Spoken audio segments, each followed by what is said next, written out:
Salve os irmãos com a paz do Senhor Jesus. Abra sua Bíblia em Apocalipse.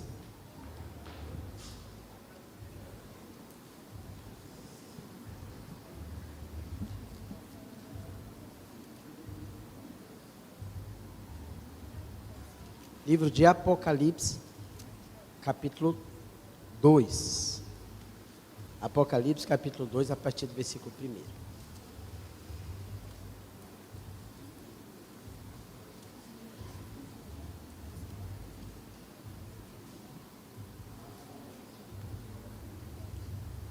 Eu vou usar a nova versão transformadora. Quem tiver no mídia, por gentileza, nova versão transformadora, e você acompanha na sua versão, por gentileza. Diz assim a palavra do Senhor: escreva esta carta ao anjo da igreja em Éfeso. Esta é a mensagem daquele que segura na mão direita as 7 estrelas, daquele que anda entre os candeeiros ou candelabros de ouro. Sei de tudo que você faz, vi seu trabalho árduo, a sua perseverança, e sei que não tolera os perversos. Examinou as pretensões dos que se dizem apóstolos, mas não são. Descobriu que são mentirosos. Sofreu por meu nome, com paciência, sem desistir. Contudo, tenho contra você uma queixa, que abandonou o amor que tinha no princípio, ou em algumas versões, que abandonou o primeiro amor. Veja até onde você caiu, arrepende-se e volte a praticar as obras que no início praticava. Do contrário, virei até você e tirarei seu candelabro do seu lugar entre as igrejas. Mas há isto ao seu favor: você odeia as obras dos nicolaítas, como também eu odeio. Quem tem ouvidos para ouvir, ouça o que o Espírito diz às igrejas. Ao vitorioso darei o fruto da árvore da vida que está no paraíso de Deus. Feche os teus olhos. Pai Santo, em nome de Jesus, diante da Tua presença está as nossas vidas e a Tua palavra.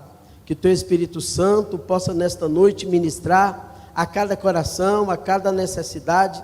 O Senhor que conhece as nossas vidas, ó Pai, em nome de Jesus Cristo, o Senhor que está no meio dos candeeiros, o Senhor que está no meio da Tua igreja, no nome de Jesus. Usa, Senhor, as nossas vidas nesta noite, usa esta palavra para alcançar cada coração, daqueles que estão perto e daqueles que estão longe. Que Teu Espírito Santo nos ensine, nos ajude, nos fortaleça. No nome de Jesus, amém. Os irmãos podem se assentar.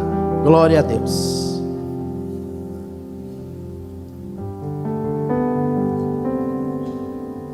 Esse texto, irmãos, de Apocalipse, certamente você já leu o Apocalipse. Eu sei de pessoas que começam a ler o Novo Testamento, quando chegam em Apocalipse, param. Há um certo temor, há uma certa dúvida, devido à forma que o livro é escrito. Muitas vezes, alguns acham complicado. Apocalipse é o livro do fim de todas as coisas.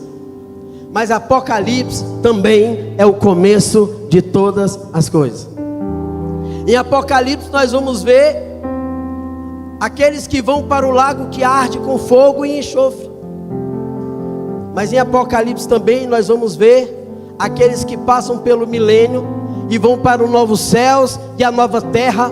E o texto de Apocalipse, no capítulo 21, vai dizer que Deus enxugará dos olhos toda a lágrima. Então é um livro complexo de fato, e que muitas vezes não paramos para ver os seus detalhes. Hoje Deus nos traz nessa ministração a meditar um pouco neste livro do Apocalipse, especificamente nesse capítulo 2 que lemos, falando da igreja de Éfeso. Só para você compreender um pouco o cenário, quando a gente vê na história das igrejas, aqui Jesus fala 7 igrejas especificamente: a Éfeso, a Esmirna, a Pérgamo, a Tiatira, a Sardes, a Filadélfia e a Laodiceia.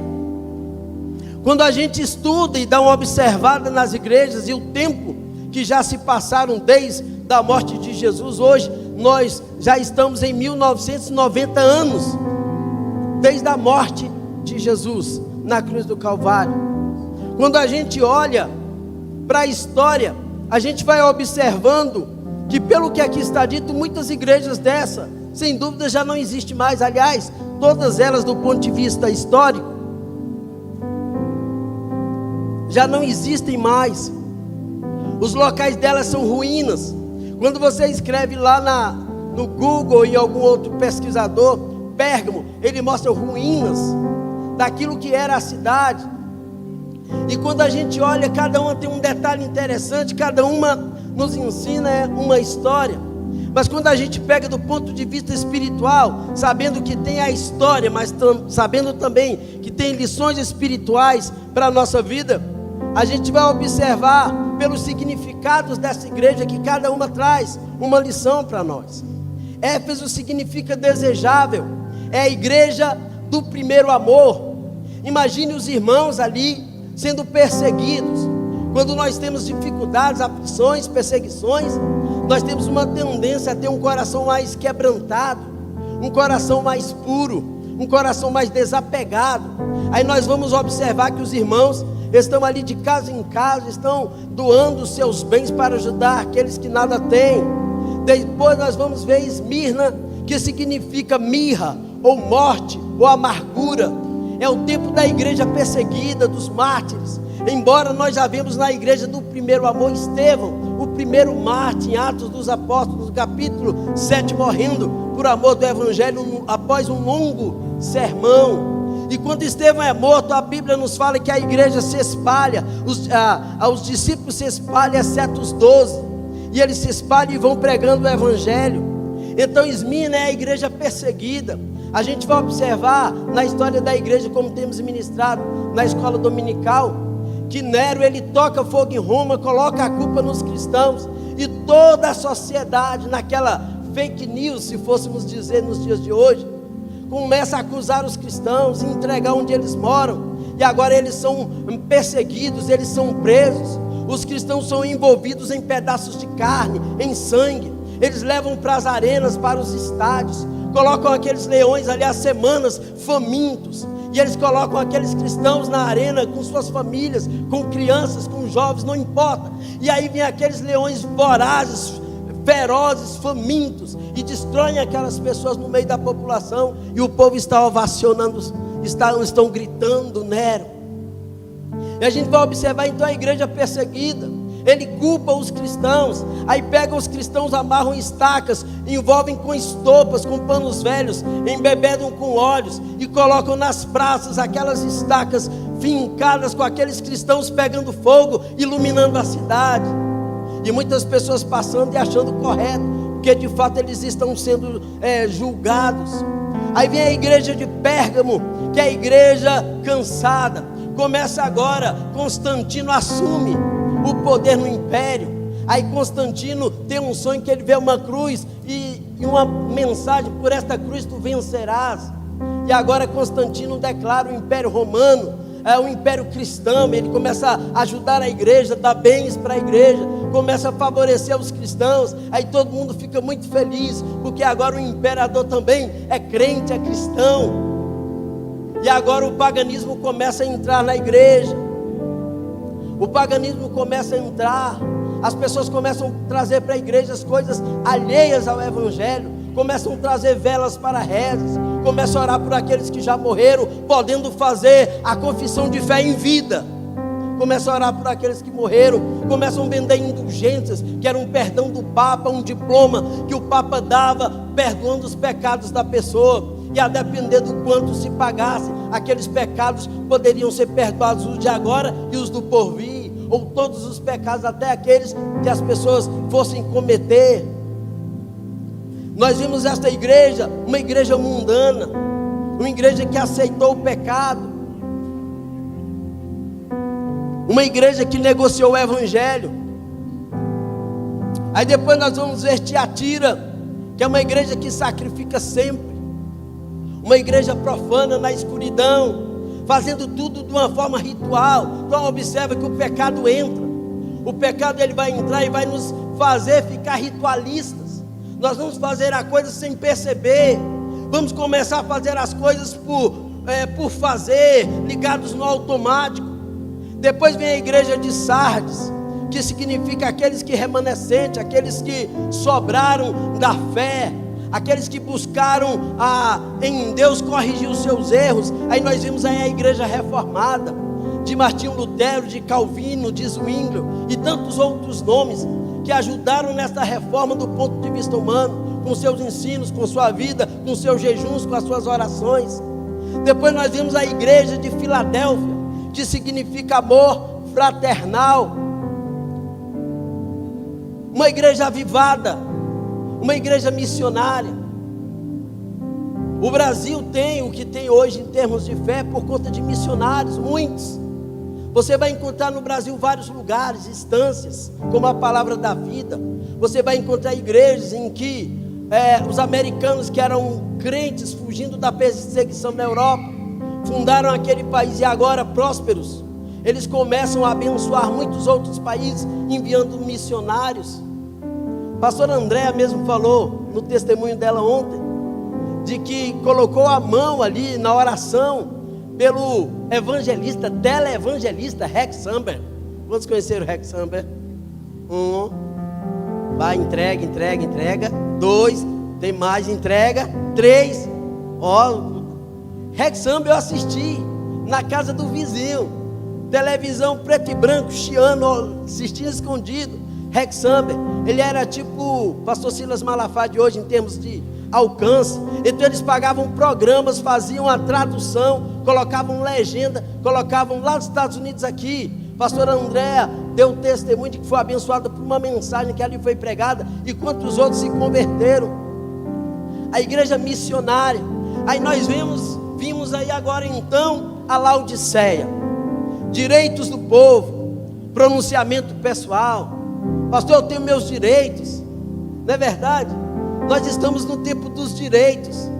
Temos direito a estar no ar-condicionado, no banco fofinho. Esse irmão desafinou, pastor, o irmão desafinou. Eu tenho o direito de ouvir um som de qualidade. Meus ouvidos não podem ouvir qualquer coisa. Mas vem cá, o louvor não é para Deus? Se deu uma desafinadinha, Deus ouviu quem? O coração ou a voz? Para Deus o melhor, amém. Pastor Flávio pregou, eu concordei com toda a mensagem. Mas numa desafinadinha você já quer desviar, meu irmão? Então observa bem que a Laodiceia, quando eu estava fazendo um estudo para o Apocalipse, fui pesquisar a Laodiceia. Nada contra as mulheres, foi um exemplo que deram, tá? Mas era uma mulher deitada, porque a igreja feminina era uma mulher deitada no sofá. Então observa bem, Laodiceia é a igreja do conforto, é a igreja da reivindicação. Peraí, pastor, você não é o único crente aqui não, tu só tem um pouquinho mais que eu, mas não. A ideia da competição entre crentes. Agora observa bem, se tem do ponto de vista histórico essas igrejas, e elas já não existem, nós temos também do ponto de vista espiritual. E se nós formos observando, nós como igreja vamos nos encaixar em algum lugar nessas igrejas. E como crentes também, porque igreja no grego é eclésia. Eclésia é tirados para fora. Jesus tirou do mundo para fora do mundo e colocou nele, no corpo dele. Nós somos a eclésia de Cristo, nós somos a igreja de Cristo. Nós, eu e você e todos aqueles que creem são o corpo de Cristo. Então a primeira coisa que Jesus vai falar para esta igreja, observa bem, quando tudo parecia perdido. João escreveu esse evangelho aí por volta do ano 92.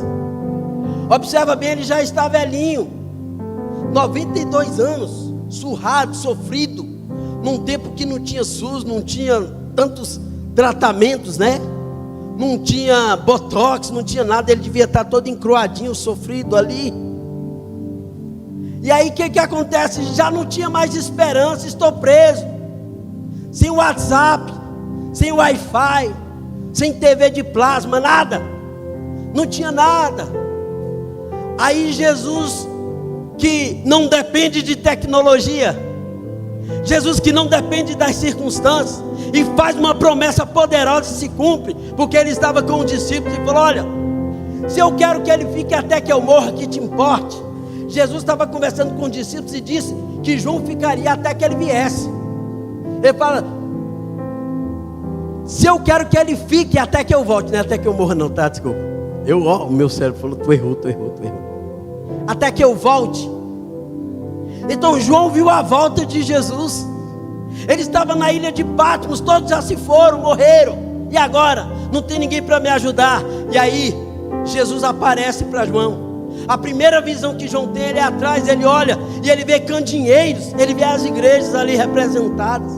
Igreja, candeeiro fala de luz, fala de candelabro, de iluminação. Observa bem, lá no Santo dos Santos, ou no Santíssimo Lugar, era totalmente escuro.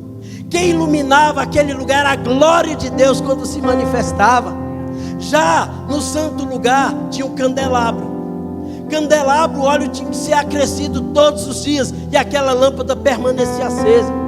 Significa que, embora nós somos a eclésia de Cristo, embora nós sejamos a igreja de Cristo, eu e você precisamos alimentar a lâmpada que há em mim. Eu preciso todos os dias alimentar a lâmpada que é a minha vida. Jesus falou que nós somos o sal da terra e a luz do mundo.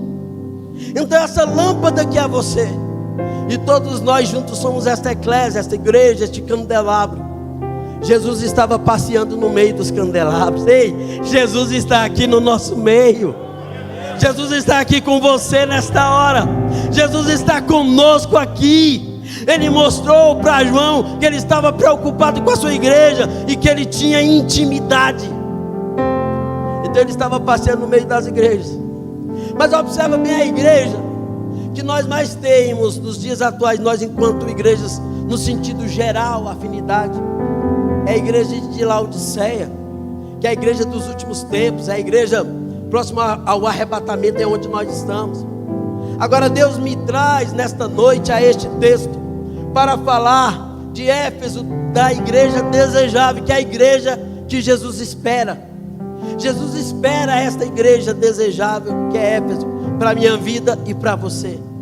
Nós fazemos planos, nós projetamos, e é verdade, irmãos, que certamente nós sofremos quando temos que refazer os nossos planos, temos que repensar a nossa vida.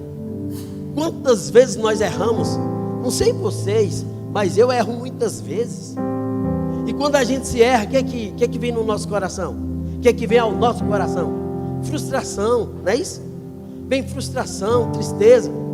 E muitas vezes na nossa frustração, a gente nem sempre encontra os culpados. Eu estou me denunciando aqui, mas na maioria das vezes a gente não encontra os culpados rapidamente, né? Ou às vezes encontra, que na maioria das vezes não é a gente, né? Na maioria das vezes não é a gente, porque a gente encontra uma saída, uma desculpa para eleger alguém como culpado. Mas então nós temos essa dificuldade na vida, e Jesus vem hoje e diz: ei, acorda, ei, precisamos mudar.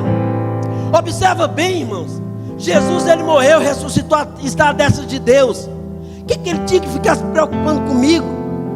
Que cabeça dura. O que Jesus tinha que ficar se preocupando com você, que muitas vezes coração duro, teimoso ou teimoso como eu às vezes. Mas Jesus está preocupado, ele está dizendo: eu estou passeando no meio de vocês, eu tenho comunhão com vocês, e quando eu percebo alguma coisa que está fora, eu quero mudança, eu quero correção. Ei, irmãos, só nessas últimas semanas foram 3 sepultamentos que eu fui, de 46 anos, de 53 anos e de 84 anos. Eu tenho 53, poderia ter sido eu, você. Só falando na cabeça, poderia ter sido você.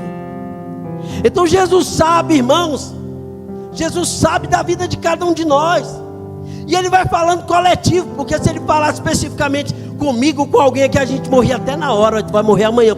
Morri agora, só de susto, porque vai morrer amanhã. Então Jesus, ele conhece, ele vai falando assim, ó, com todo mundo. Jesus vai falando com todo mundo. Aí você pode dizer: pastor, isso aí não é para mim não, amém. Mas Jesus está falando, Jesus está avisando, Jesus está alertando. E ele está falando: eu estou passeando no meio da igreja. Então nós estamos falando voltando ao primeiro amor. Então a primeira coisa é que Jesus tem comunhão com a igreja. Segunda é que Jesus conhece a sua igreja. E ele não fica passando a mão, não, ele fala. Precisa mudar, ele fala. Às vezes a gente, por questão ética, de educação e tudo, tem coisa que você vê errado em mim e você não fala. Será que o pastor Rangel vai aceitar? Será que se eu der esse feedback ele vai ouvir? Será? E nós não somos assim, preocupados? Será que se eu falar ele vai entender, a pessoa vai entender? Olha essa pessoa, o que ela disse. Ela podia não ter dito isso, olha como ela deixou a outra pessoa. Eu falo ou não falo? Mas Jesus vem e fala. Ele fala: sei de tudo que você faz. Jesus conhece os detalhes. Eu sei de tudo que você faz. Jesus sabe de tudo que eu faço.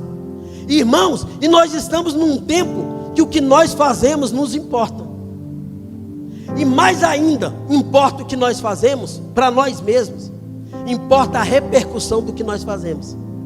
Até porque os meios que nos são dados hoje nos permite mostrar aquilo que fazemos, não é isso? Mostra aquilo que fazemos. Então estou aqui comendo uma comida, que deliciosa, posto aqui, ó. Estou comendo uma comida. Então nós vamos, não só fazemos, como também mostramos. Então o que nós fazemos importa. Só que Jesus está ligado em tudo. Ele fala: eu conheço. O detalhe, irmãos, é que nós só mostramos aquilo que é agradável. Nós só mostramos aquilo que é bom, aquilo que vai trazer a satisfação ou alegria a alguém. E aquilo que é ruim a gente vai escondendo, a gente vai camuflando, a gente vai disfarçando. Só que qual é o problema do ponto de vista espiritual? Isso vai minando a nossa vida. Isso vai destruindo a nossa vida, não de fora para dentro, mas de dentro para fora. Porque as pessoas não nos conhecem o interior, elas nos conhecem fora. Do lado de fora está tudo bem, mas dentro só Jesus sabe como está. E aí Jesus fala: eu conheço você, eu sei o que você faz. E aí Jesus não despreza nenhum detalhe. Ele sabe o que você faz de bom, ele sabe o que você faz de mal. Aí no versículo 2 ele vai dizer: vi seu trabalho árduo, a sua perseverança, e sei que não tolera os perversos. Jesus sabe que, embora maus, difíceis muitas vezes, a gente não quer viver no pecado, a gente não quer viver no erro, a gente não quer viver no engano. Ele sabe disso. Ele sabe que nós muitas vezes não toleramos as pessoas que vêm nos chamar para o pecado. Tem pessoas que às vezes parecem enviados para nos levar para o pecado, para nos chamar. E muitas vezes são os mesmos que depois irão nos acusar de que pecamos. Jesus sabe disso, Ele conhece, e Ele vai nos dando o escape. É por isso que eu e você precisamos congregar, irmãos. É por isso que eu e você precisamos estar aqui, como numa noite dessa, como também na escola dominical à tarde, estarmos juntos nas reuniões que são feitas para o bem e o engrandecimento e o fortalecimento de várias áreas da igreja, desde as crianças até os adultos. É importante por isso, porque essas questões vão nos corrigindo. No testemunho de uma pessoa, de um problema que ela viveu, a sua fé é fortalecida. Às vezes você pensa que não há mais esperança. Quando a pessoa fala, aí você pensa: meu Deus, teve esperança para ela, tem saída para mim também. Quando alguém está enfermo e você fica sabendo de que outro foi curado, você se enche de alegria. Então Jesus sabe disso. Ele conhece tanto o seu lado difícil, mas Ele também sabe do seu esforço. E Ele fala: vi o seu trabalho árduo. Na continuidade, o texto vai nos dizer, nessa versão, nova versão transformadora: examinou as pretensões dos que se dizem apóstolos, mas não são, e descobriu que são mentirosos. Ei, irmãos, Como crente, nós temos que filtrar o tempo todo aquilo que nós ouvimos, aquilo que nós recebemos. Nós temos falado aqui na igreja, em várias ministrações, e temos procurado ser esse exemplo. Não temos compromisso com o erro, principalmente o doutrinário, não temos compromisso. A gente acerta, a gente corrige com jeitinho e vai e falamos, mas é mais importante todos nós nos apercebermos, porque Jesus está dizendo uma coisa e lá fora estão dizendo outra, e nós estamos dando e emprestando os nossos ouvidos para aquilo que estão falando lá fora. E muitas pessoas têm virado a cabeça. Aí, às vezes você fala assim: pastor, a pessoa cresceu na igreja, cresceu ali na presença de Deus, como é que está? Veja a luta. Eu sei que não é fácil, irmãos. Eu não estou aqui denunciando e não vou citar nomes não, mas veja a luta, e não é fácil. Uma boa parte até dos mais famosos, dos cantores americanos e brasileiros e outros, a maioria já foram crentes, cresceram na igreja, escola dominical. Pensem nas vozes mais lindas aí, a maioria foi crente, irmãos. Mas Satanás ficou dizendo: vai lá, tá vendo? Tu cantou, ninguém aplaudiu, mas Jesus está recebendo nos céus a glória dos teus lábios, irmãos. Jesus está recebendo glória que você dá aqui. A alegria do seu coração está na casa do Senhor. Alegrei-me quando me disseram: vamos à casa do Senhor. Mas aí Satanás vem e fala: tu canta na igreja, mas tu não tem fama. Eu vou soprar teu nome, vem. E aí começa a fazer promessas. Isso através de pessoas, claro, de emissoras, através de gravadoras importantes. E a pessoa vai se achando e vai se enchendo, e ela vai, chega uma hora que ela já está recebendo a glória que é de Deus. Ela já está recebendo a glória que é de Deus. Quando ela canta, as pessoas não vivem, as pessoas já começam a desmaiar. Aqui, o povo fica no chão desmaiados. O Elvis Presley, mesmo que ele já morreu, não vai me processar, né? Eu vou falar então só dele. Isso, embora tem gente que diz que ele não morreu nem agora. Será que eu vou ser processado? Mas eu acompanhei a história do Elvis num documentário, irmãos. Crente, firme lá na igreja. Época só quarteto cantando, e ele amava os quartetos. Quartetos negros, blues, os negros lá cantando, chorando. E o Elvis Presley ficava maravilhado. Queria ter a voz baixa, ele queria cantar voz baixa, né? Uma voz linda daquela, e queria cantar baixo. Eu falei: eu já sou baixo, já comecei bem, né? Aí fui ver a história dele. A mãe dele morreu, ele ficou desolado, acabado. Olha o sucesso que o Elvis Presley fez, gigante. Quando terminava os shows, ele chegava com os amigos ali, então minha alma canta-te, Senhor, grandioso és tu, grandioso és tu. Aqui é de outro jeito, né? Olha que inventou esse negócio de milismo aí, ó. Olha que inventou. Ficava cantando lá, irmãos, a madrugada inteira, vigília, a madrugada inteira ele cantando música evangélica para Deus. Mas faltava ele dizer: chega, romper os laços com o mundo. Ele tinha que parar. Chega, ele não conseguia, estava preso. Começou bem, a igreja de Éfeso começou bem, a igreja de Cristo começou bem. Começou com Éfeso, a igreja que Jesus deseja, amada. Aí quer terminar como Laodiceia. Ei, irmãos, a palavra para mim e para você hoje é: não vamos terminar como Laodiceia, irmãos. Ei, Laodiceia é uma realidade, mas nós não precisamos estar nela. Nós não precisamos estar em Laodiceia, irmãos, acomodados, tá nem para nada, não. Porque eu sei que o meu Redentor vive. Você sabe que o seu Redentor vive, e por fim ele se levantará sobre a terra. Continua crendo, irmãos.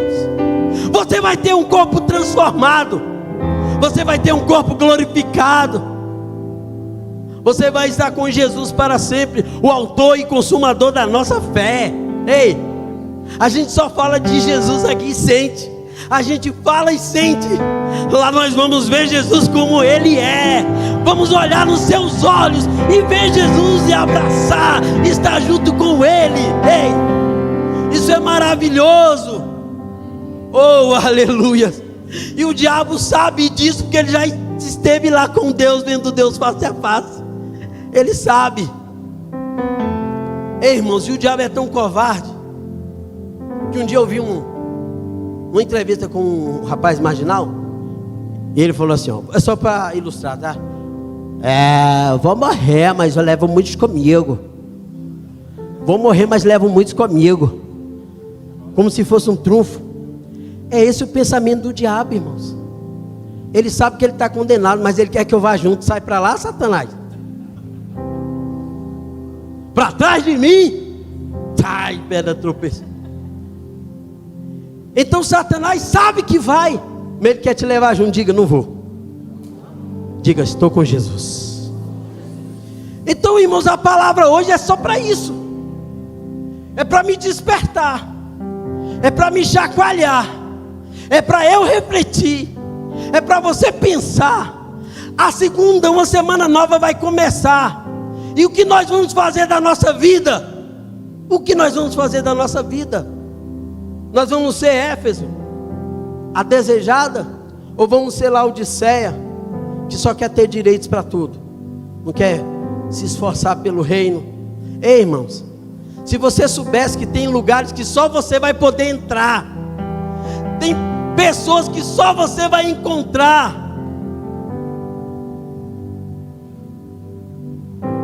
tem pessoas que só você vai poder dizer uma palavra. O maior pregador do mundo não vai ter acesso a essa pessoa, mas Deus vai te dar a oportunidade e vai usar você. Então você fala. Fala a palavra. Viva a palavra. Se alimente da palavra. Jesus está dizendo que conhece a sua vida, o seu esforço, sabe dos seus prós e dos seus contras. Ele sabe. Mas para isso Ele enviou o Espírito Santo. É consolador, para te ajudar, vai te ensinar, vai te fazer lembrar.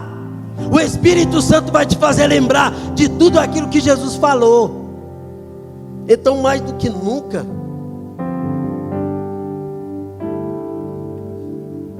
quando a igreja, os pastores, pastor Flávio principalmente é um exemplo disso, posta lá guias de leitura para te incentivar, para te animar para a leitura bíblica. O Espírito Santo vai te lembrar de que se você não souber nada? De que o Espírito Santo vai te lembrar? Ei, tu viu a última? Separou, foi? Aquela? Sim. Lá no BBB. Então, irmãos, com que nós estamos nos alimentando? O Espírito Santo vai me lembrar de que se eu não me alimento com a palavra? A palavra. Lâmpada para os meus pés é a tua palavra, luz para os meus caminhos. É a palavra que vai mudar a minha história, porque a palavra de Deus, ela é viva e eficaz, mais cortante ou penetrante do que a espada de dois gumes, e ela penetra até o ponto de dividir a alma, o espírito, as juntas, as medulas, e é apta para discernir os pensamentos e os propósitos do coração. Hebreus. Então vamos nos alimentar da palavra. Jesus conhece as suas lutas do dia a dia, do cotidiano. Jesus sabe avaliar o valor do seu trabalho, o seu esforço. Jesus sabe das tuas provas. Ei, irmão, se tem alguém que não desdenha das tuas provações, é Jesus. É Jesus. Porque Ele passou por zombaria, cobriu o rosto dele e bateu. Profetiza, quem te bateu? Ah, irmão, se aquele camarada soubesse o que Jesus podia fazer com ele. Eu não gostei do filme, embora assisti, mas não gostei assim, porque ele, né, faz uma caricatura de Deus. Mas é o todo poderoso lá do Jim Carrey. Quem assistiu vai lembrar. Ele fez coisa absurda ali com os camaradas que estavam contra ele, né, sendo Deus. Pensa, você poder pensar e dizer qualquer coisa e essa coisa acontecer, e a pessoa vem e bate na tua cabeça com aquela cara cínica, sorriso amarelo. Aí profetiza quem te bateu. rapaz, tu não sabe com que tu está mexendo. É por isso, irmão, que Pedro diz: ó, aonde compareceremos nós se negligenciarmos tão grande ou tamanha salvação?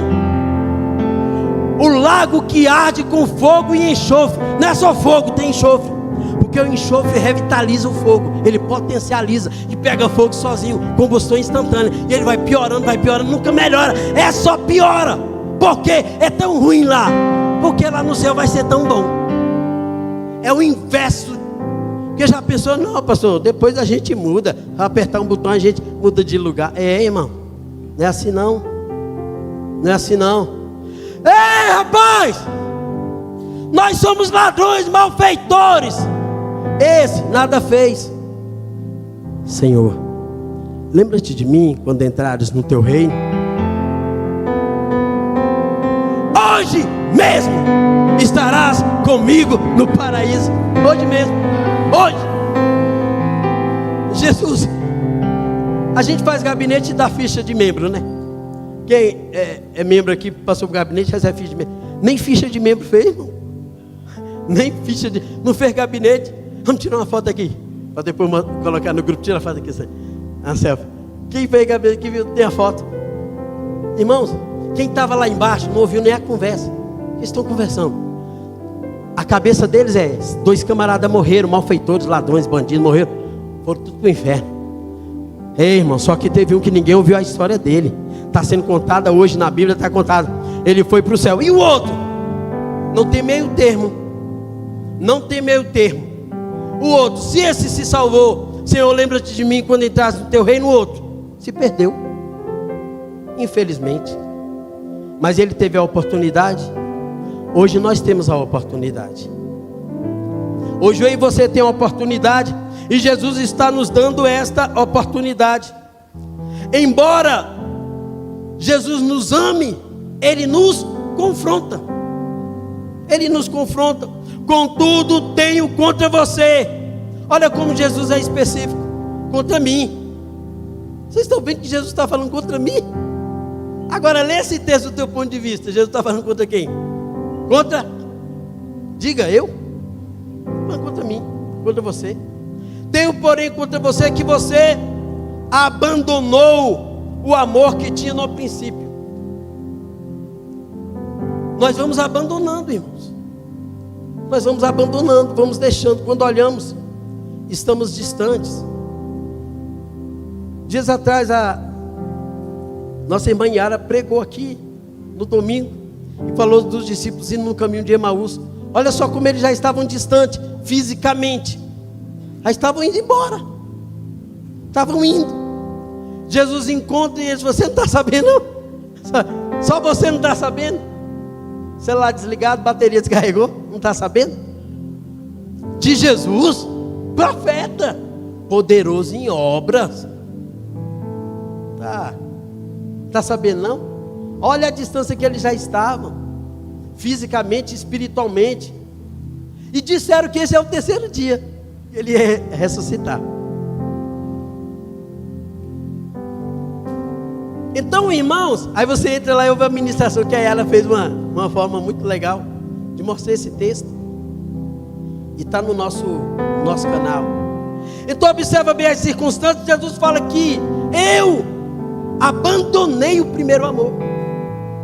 Aí você vai falar: pastor, essa palavra é meio pesada, que eu estou aqui na igreja o tempo todo e eu não abandonei não. Ei, irmão, você quer olhar de Jesus, não é o meu. É a visão de Jesus, não é a minha. É de Jesus, não é a minha. Ah, pastor, não abandonei nada, está tudo bem, amém. Então é o que? Vacina.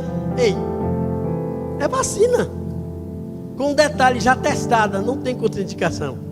Eu vou no isso é da direita e da esquerda. Aqui, meu irmão, essa é vacina para você tomar aí, vai. Por aqui, Jesus, vai.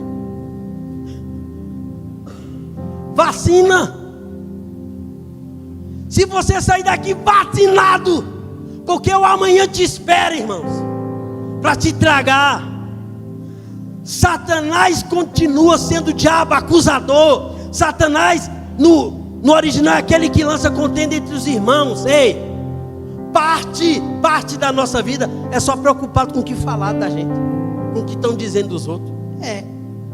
Tem tanta coisa para a gente resolver, mas parte da nossa vida, da vida de todo mundo, é o que aconteceu, que falou, que não disse. Não, mas não foi bem assim, foi, não foi. Aí ela falou, foi assim, não, mas falou primeiro, depois falou segundo, não, e o outro, é isso. Olha só a nossa preocupação, está aí nos esperando. Satanás, o acusador, o diabo, acusador.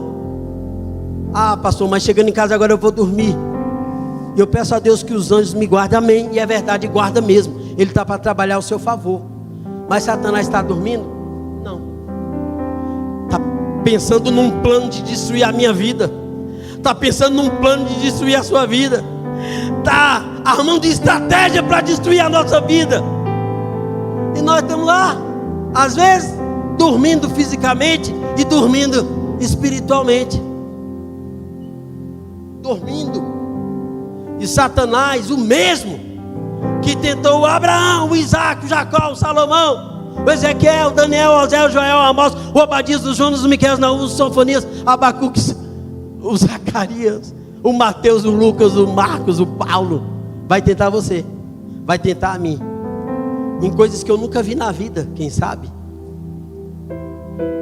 Nós não podemos cair, irmãos.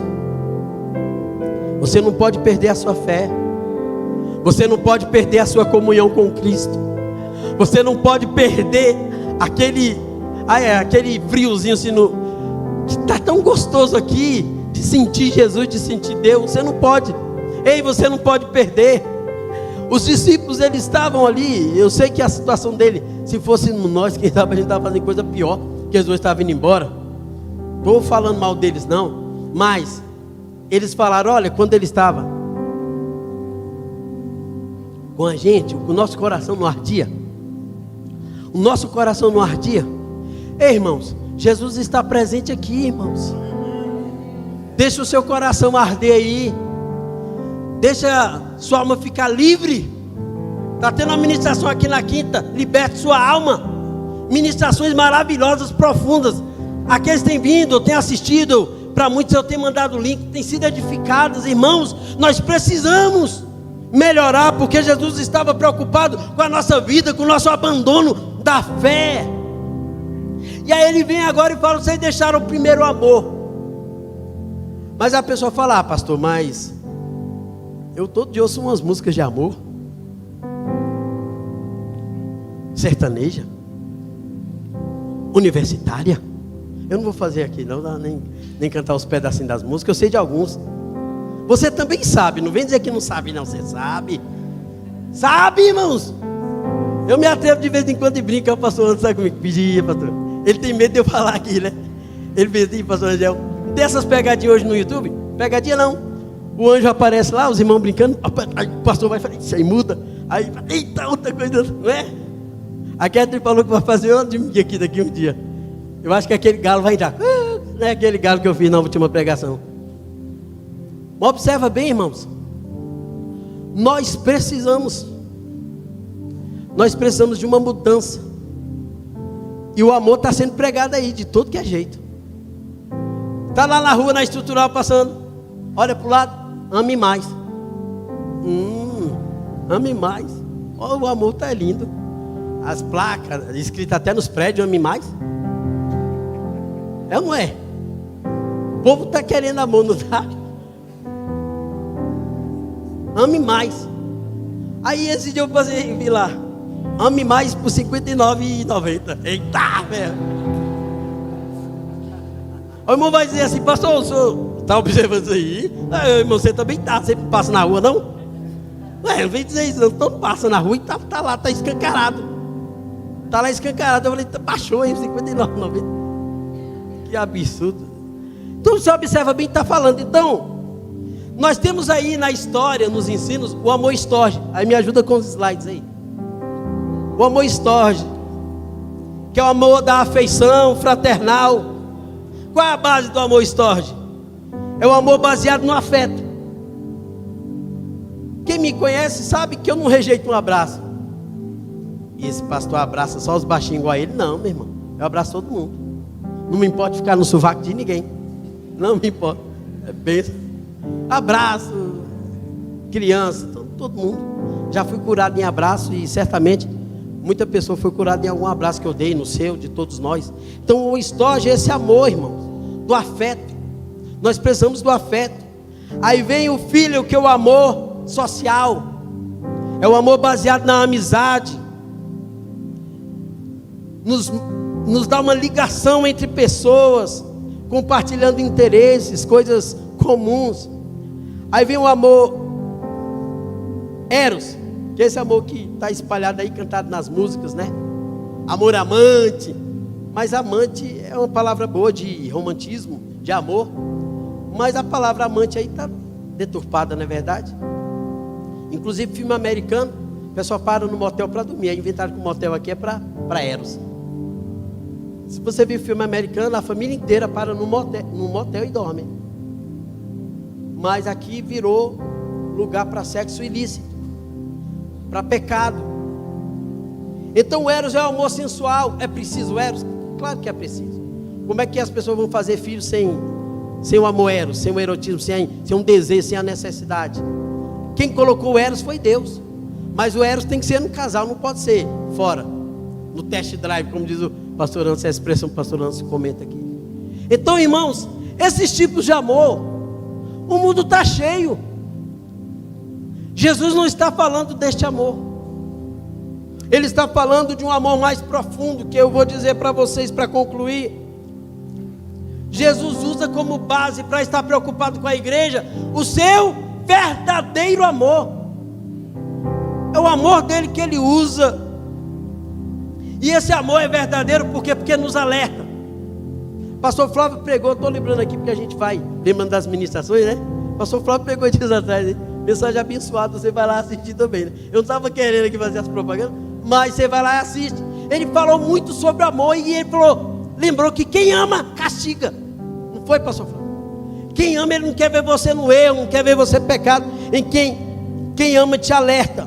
Jesus, ele tem um verdadeiro amor e ele nos alerta. E ele fala: veja até onde você caiu.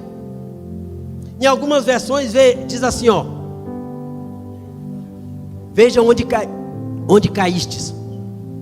Veja onde caíste. Sabe por quê, irmãos? Porque se a gente não prestar atenção onde nós caímos, nós cairemos de novo. Nós vamos cair de novo. E parece que é complemento, pastor Flávio, que ele falou disso também. A pessoa fica pedindo perdão e não muda. Vai caindo e não muda. Jesus falou: olha, veja onde ou até onde você caiu. E ele aconselha. Este amor de Jesus é um amor que aconselha. E ele fala: arrepende-te. Arrepende-te e volte a praticar as obras do início, ou as primeiras obras. Ei, irmão, eu fui na igreja hoje onde eu me converti, terceira vez, lá na 30, QNP 30. Fui lá hoje pregar. Eu lembrei 35 anos atrás, eu andando assim, ó. Eu andei no mesmo lugar que eu estava andando há 35 anos atrás, assim, ó. Aí o pastor Zé Pereira falou: ei, o que você vai fazer, irmão Rangel? Eu falei: pastor, eu vou lecionar hoje na escola dominical. Ele falou assim: não, você não tem condição não. Você não tem condição não. Quem foi que te mandou ministrar na escola dominical? Eu falei: o Ivamar. Eu vou mandar falar de Ivamar. Ele era o presidente de mocidade e eu vi. Ele falou: não, você não tem condição não, pode. Aí ufa, oh glória, voltei. Novo convertido, me converti em 89, em 90. Eu estava lá, uns 6, 7 meses depois. Ia pregar na escola dominical. Sim. Aí hoje eu passei no mesmo lugar. Hoje no mesmo lugar tem o telão do. Aí eu até passei, o telão nem pegou na minha cabeça assim, ó. Passei no mesmo lugar para mostrar para os irmãos onde eu andei no dia. E 35 anos depois eu ministrei lá hoje sobre o milênio. Preguei a palavra lá. Então observa bem que Jesus aconselha: se arrepende. Onde é que você começou? Ei, irmãos, eu chorei um bocado lá hoje. Eu também choro aqui, os irmãos sabem que eu choro. Falei em línguas lá, falei em línguas aqui. Significa dizer o que Jesus está falando: ei, hoje você tem que ser mais crente do que quando você se converteu. Hoje você tem que buscar mais a Deus do que no início, quando você se converteu. E eu não falo aqui só de línguas estranhas, não. Tem 9 dons, os dons. Quais são? Você vai buscar. Ah, pastor, não quer. Ei, irmão, você se converteu. Hoje você tem que estar mais crente, tem que buscar mais, tem que conhecer mais Bíblia, tem que orar mais, tem que congregar mais, tem que ser mais feliz com Jesus, mais feliz com Jesus. Jesus está falando, se arrepende, volte a praticar as obras lá do início. Se coloque de pés, por favor. Jesus me fala e te fala que nós temos que praticar as obras do início. Jesus está preocupado, irmãos. A minha mudança Jesus tem percebido. Às vezes porque alguém falou, porque alguém desmotivou, porque alguém me entristeceu, porque alguém te entristeceu. Ei, irmãos, e nós temos ao longo da nossa vida parado um pouco. Aí tem gente que fala assim: esse irmão é novo convertido, né? Não, mas pode deixar que depois tu vai mudar, tu vai ficar igual a mim. Não, não. Deixa se alegrar, deixa viver na presença do Senhor. E também nós vamos buscar a Deus a cada dia. Vamos melhorar, irmãos. Vamos fazer hoje um compromisso de melhorar. Jesus, o amor dele é também justiça. Ele fala: olha, se você não se arrepender, do contrário, virei até você e tirarei o seu candelabro do seu lugar entre as igrejas. Irmãos, se eu não mudar, se eu não me arrepender, o que Jesus podia fazer? Ei, Ele já fez. O que Jesus poderia fazer por mim, Ele já fez. Agora é conosco, irmãos. Vigiai e orai, para que não entreis em tentação. O espírito na verdade está pronto, mas a carne é que é fraca. Vamos nos esforçar em Cristo, vamos buscar a Deus, vamos nos arrepender, vamos mudar, irmãos, porque Ele é justiça. Ele fala: ei, se você não mudar, eu vou tirar o candelabro do seu lugar, e vou tirar do meio das igrejas, o candelabro, o candeeiro. Hoje nós já sabemos que é o corpo de Jesus. Imagina a gente ser tirado do corpo. Se formos tirados do corpo, para onde iremos? Pedro disse: para onde iremos nós, Senhor? Só tu tens palavra, ou a palavra da vida eterna. Só Jesus tem vida eterna para mim, irmãos. Só Jesus tem vida eterna para você. Não compensa a gente sair e procurar no mundo, não. Não compensa irmos nos entregar aos amores do mundo. Não compensa. Jesus tem um amor perfeito, verdadeiro. Ele reconhece, mas Ele fala: olha, mas a isto ao seu favor, você odeia as obras dos nicolaítas. Veja bem, esse nome aqui aparece a primeira vez, mas nicolaítas era aquele que copiava as obras de Balaão. Balaão estava tentando amaldiçoar o povo de Israel por dinheiro. Ei, irmãos, e quantas pessoas hoje têm amaldiçoado os outros por dinheiro? Quantas pessoas estão pregando coisas aí na internet para ganhar seguidores por dinheiro? E estão trazendo mensagens destruidoras, e tem gente que está aceitando e está ouvindo. Ei, aquele nicolaítas, eles começaram aí nas obras do Balaão, que negociava por dinheiro e ensinava o povo a prostituição, e também a Jezabel, que representa a prostituição. Aí ele fala: olha, tenho porém contra ti algumas coisas. No capítulo 2, versículo 14. Você tem as pessoas que se apegam aos ensinos de Balaão, que ensinou Balaque a armar ciladas contra os israelitas, induzindo-os a comer alimentos sacrificados a ídolos e a praticar imoralidade sexual. Irmãos,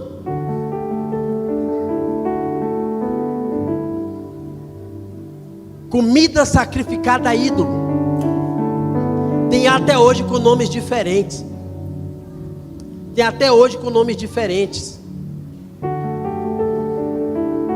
Se eu ouço uma música mundana e me alegro com os pecados que ela diz, é comida sacrificada a ídolo. Eu ouço aquela música mundana de prostituição, a fila vai andar e vai para não sei para onde.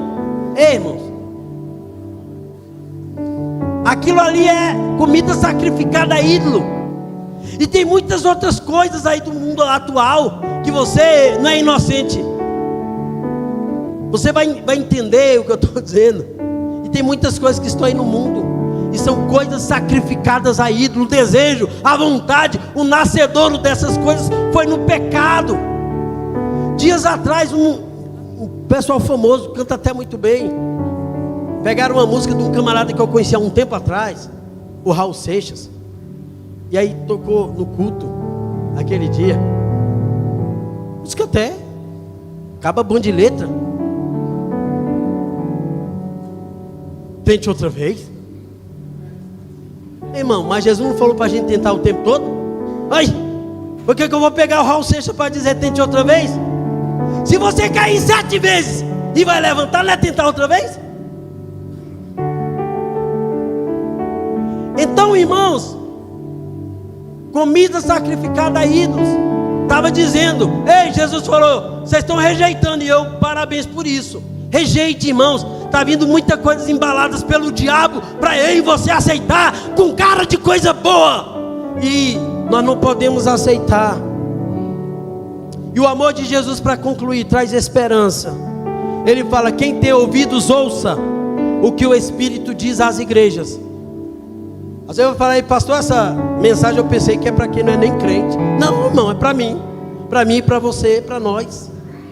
Quem tem espírito, ouça o que o Espírito diz às igrejas. Feche os teus olhos, se você puder, se você entender. Concluindo esta palavra que fala do amor, a maior prova de amor foi dada-nos por Deus, quando entregou o seu próprio Filho Jesus. A palavra do Senhor é: porque Deus amou o mundo de tal maneira, que deu o seu Filho unigênito, para que todo aquele que nele crê não pereça, mas tenha a vida eterna. Então Deus amou o mundo de tal maneira. Esses amores que eu falei, Storge, Phileo, Eros, eles não estão aqui especificamente nesse texto, não estão. Mas o amor que Jesus falou, vocês abandonaram o primeiro amor, é o amor ágape, é o amor perfeito, o amor puro. Ei, irmãos, como igreja, a cada dia, você que me ouve nesta noite, nós temos que externar este amor de Deus. A palavra vai nos dizer que Deus, Ele é amor, e eu tenho que reproduzir na minha vida e para outras vidas este amor. O texto, na continuidade de João 3,16, vai continuar dizendo, versículo 17: porque Deus enviou o seu Filho ao mundo, não para que condenasse o mundo, mas para que o mundo fosse salvo por ele. Quem nele crê não é condenado, olha, mas quem não crê, porque rejeitou esse grande amor, já está condenado, porquanto não crê no nome do unigênito Filho de Deus. Então meu desejo nessa noite, o desejo de Deus para a minha vida e para a sua vida, e tudo isso foi falado para te dizer: ei, fortalece hoje na sua vida o primeiro amor. Fortalece na sua história o primeiro amor, na sua vida espiritual, na sua casa, com seus irmãos, com seus amigos, o primeiro amor, o amor ágape. Deixa de focar só nos amores desta vida, nos amores seculares, e vamos para o amor principal. Paulo foi falar lá aos Coríntios, na primeira carta, no capítulo 13, várias coisas lindas, lindas sobre o amor. E aí Paulo no final ele vai concluir e dizer: agora pois permanece a fé, a esperança e o amor. E ele vai falar, mas o principal destes é o amor. E assim ele fala: se eu falasse as línguas dos homens e dos anjos, mas não tivesse amor, seria como um sino que ressoa, ou um símbolo que retine. Se eu tivesse o dom de profecias, se entendesse todos os mistérios de Deus, e tivesse o conhecimento, todo conhecimento, e se tivesse uma fé que me permitisse mover montanhas, mas não tivesse amor, eu nada seria. se desse tudo o que tenho aos pobres e até entregasse o meu corpo para ser queimado, e não tivesse amor, de nada me adiantaria. E vem isso agora que é forte para mim e para você. O amor, ele é paciente, é bondoso. O amor não é ciumento, nem presunçoso, não é orgulhoso e nem grosseiro, não exige que as coisas sejam à sua maneira, não é irritável nem rancoroso, não se alegra com a injustiça, mas sim com a verdade. O amor nunca desiste, nunca perde a fé, sempre tem esperança e sempre se mantém firme. Um dia, profecia, línguas e conhecimento desaparecerão e cessarão, mas o amor durará para sempre. Agora nosso conhecimento é parcial e incompleto, e até mesmo o dom da profecia revela apenas uma parte do todo. Mas quando vier o que é perfeito, essas coisas imperfeitas desaparecerão. Quando eu era menino, falava, pensava e raciocinava como menino, como criança. Mas quando me tornei homem, deixei para trás as coisas de criança. Agora vemos de modo imperfeito, como num reflexo no espelho. Mas então veremos tudo face a face. Tudo que sei agora é parcial e incompleto, mas conhecerei tudo plenamente, assim como Deus já me conhece plenamente. 3 coisas na verdade permanecerão: a fé, a esperança e o amor. E o maior deles é o amor.